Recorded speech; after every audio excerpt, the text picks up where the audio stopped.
I think a lot of people use the phone and social media because it fills their life. You know, it provides some enrichment, and they aren't necessarily committed to specific projects. Yeah, I mean, I think for a lot of people, it's papering over the void, right? You have this void in your life because there's unmet potential, unmet interest, living in misalignment with the things you care about, right? I mean, a lot of people, this is the classic sort of catastrophe of life, right?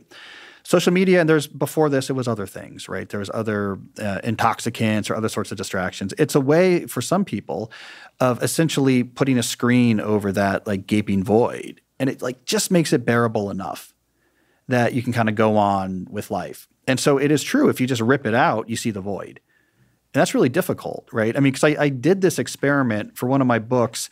I ran an experiment with 1,600 people, and they all turned off all their social media for 30 days. It's really hard at first, right? And so who are the people that succeeded for 30 days versus those who didn't? The ones who didn't succeed tended to just try to white knuckle it. Just be like, I don't like how much I'm using social media. I'm just going to stop because it's bad and I don't want to do a bad thing. I'm just going to hold on to the table with white knuckles. They wouldn't make it 30 days. The people who did succeed followed my advice to incredibly aggressively pursue alternatives in those 30 days. So it's like, go learn new hobbies, join things right away, get like really structured about your day, get into exercise again, learn how to knit again. A lot of people said, I forgot how fun libraries were. Like you can go into this building and like all the books are free and you can just grab whatever and it's okay if you don't like the book because you didn't have to pay for it. I'm going out with friends again. I'm okay. Every week I'm going to have, we're going to have drinks with this person, and every Thursday morning I'm going to go running with this person. The people who aggressively tried to put in place a more positive alternative through self-reflection experimentation, they lasted to 30 days and beyond, right? And so then I came to realize like, I see what's happening here is you have these unmet needs.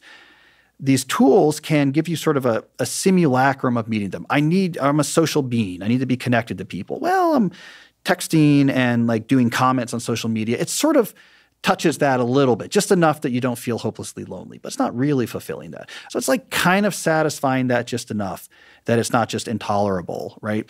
And so what happens is if you remove that, you have to actually fill those things the right way. So now I'm not socializing on social media, but I'm going out of my way to sacrifice time and attention on behalf of other people. I'm feeling the social void in the right way.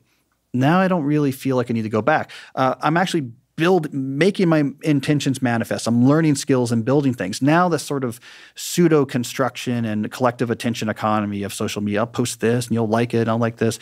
I don't need that anymore to fill that void.